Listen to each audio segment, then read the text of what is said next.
Herzlich willkommen, liebe Zuseherinnen und Zuseher. Die Bockbrunft fasziniert alljährlich Millionen Jäger auf der ganzen Welt. In der Brunft kann es sehr rasch gehen oder eine gefühlte Ewigkeit dauern. Mit der nötigen Geduld führt die Jagd aber meistens zum Erfolg.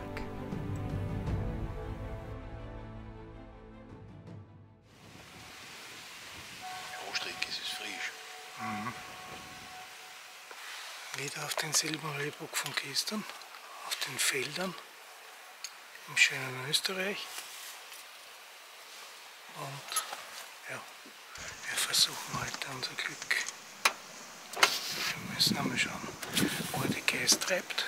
Und dann werden wir die Strategie machen, wie wir ihn angehen.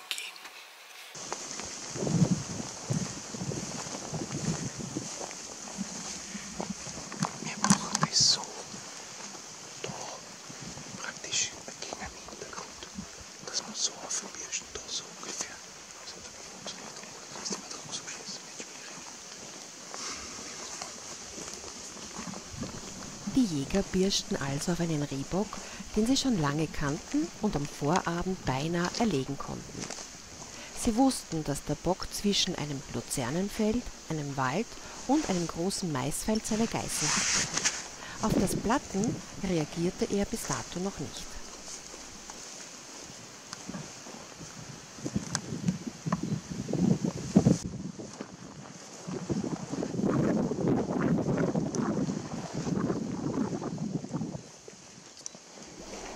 Kaum waren Jäger und Kameramann auf der Böschung eingerichtet, erblickten sie den alten Bock im ersten Büchsenlicht im Luzernenfeld. Die Jagd beginnt. Ja, das geht. Ja,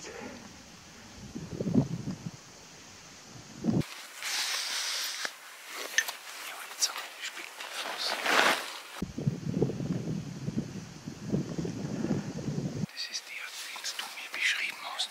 Weißt du, ganz so. Ja, ich hab noch vorher aber das nicht gesehen, weil es so höher ist. Er ist ja unten von der Stange in den Tag und oben wieder ganz höher.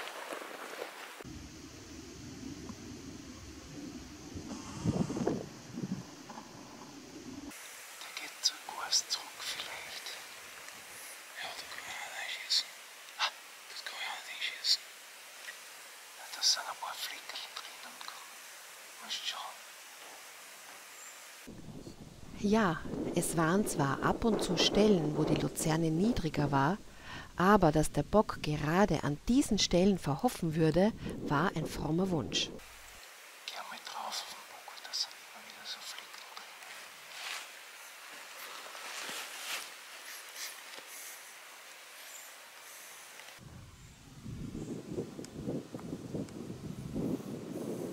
Mittlerweile war das Schusslicht schon sehr gut.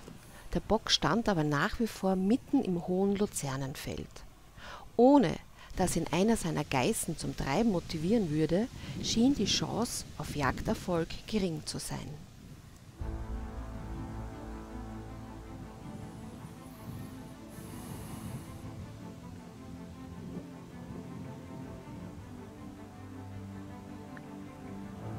Siehst du, das ist immer so ein bisschen wie jetzt hinten beim Schlügel. Da sind immer wieder so Frühnapfel drin.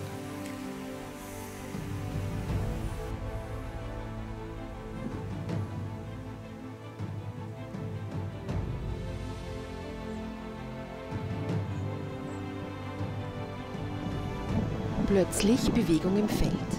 Die Geiß springt Richtung Maisfeld. Wenn der Bock der Geiß auf demselben Wege folgen würde, könnte sich eine Chance geben.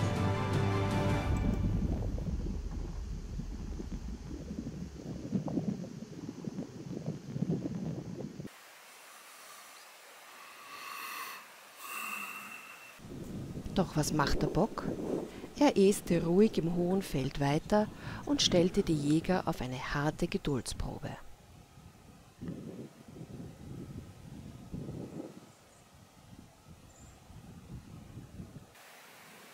Der macht es nicht leicht.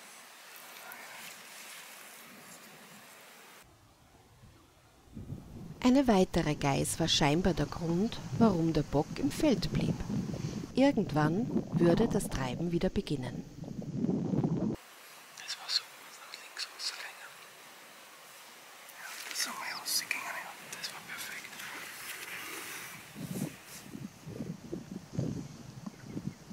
Versauschen sie da.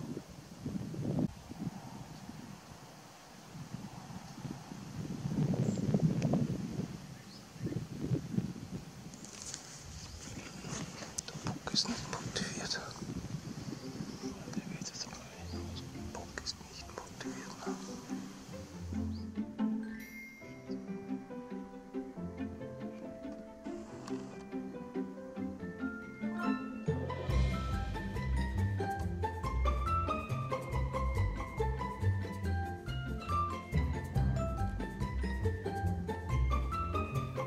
Als willkommene Abwechslung beobachteten die Jäger einen Fuchs, der sich nach der vielfältigen Morgenroutine gleich wieder der Mäusejagd widmete.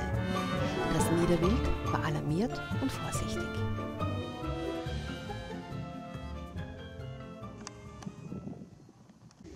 Weniger willkommen sind in den frühen Morgenstunden Freizeitsportler. Aber in der Prunft sind selbst solche Störungen nebensächlich. So schaut der Jäger aus. Der junge Jäger. Der junge Jäger.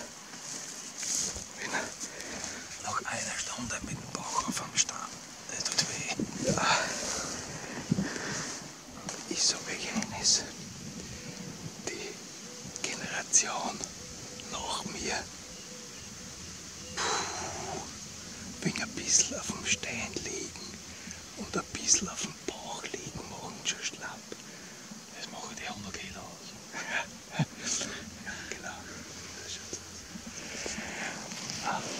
Ja, warum wir jetzt so da herumblödeln, ist ganz einfach das, weil der Bock und die Geiß sich ins Lager gelegt haben und wahrscheinlich die nächste Stunde, bis sie heideln. Weil die werden die ganze Nacht durchgetrieben haben. Und jetzt warten wir halt, bis sie wieder hoch werden und dann hoffen wir, dass er irgendwo einmal stehen bleibt, wo die Luzerne nicht so hoch ist. Oder? Machen wir das? So der Plan. So der Plan. Genau. Also, mit der Umsetzung, das werden wir sehen. Ja, ob die Umsetzung so ist, das schauen wir dann. Das werden wir sehen. Also das Drehbuch wäre ja geschrieben. Das ist das, wenn wir die Statisten holen. Genau.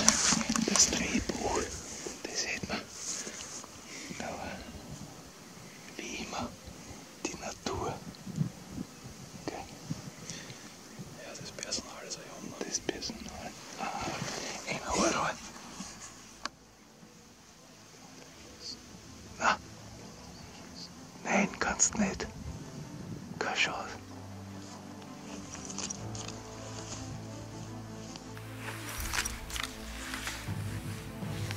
Aber bleib drauf. Das ist schon was.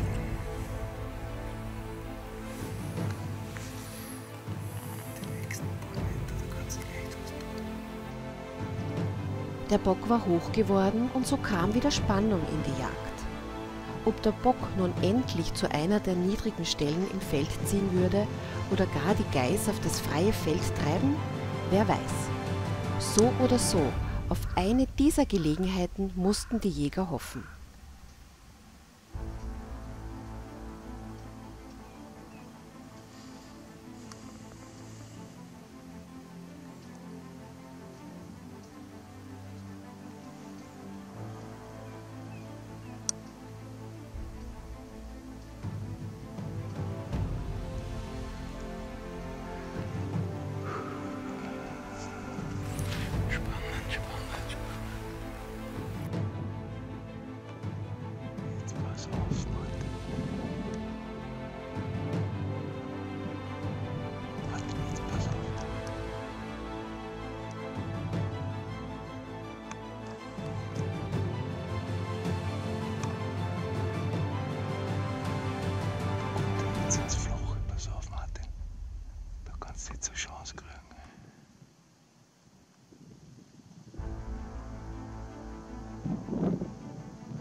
Jetzt draufbleiben, Martin.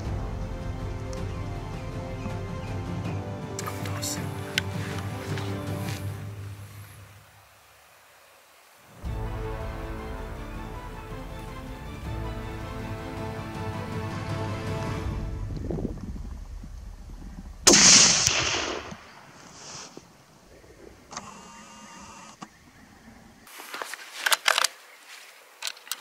Weidmannsheil, Martin.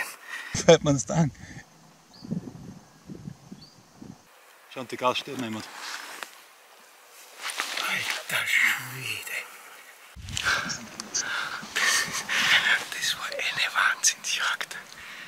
Der Bock ist rausgekommen, obwohl ein Auto vorbeigekommen ist. Und jetzt zieht die Geiß um den Bock herum. Die weiß natürlich nicht, was los ist.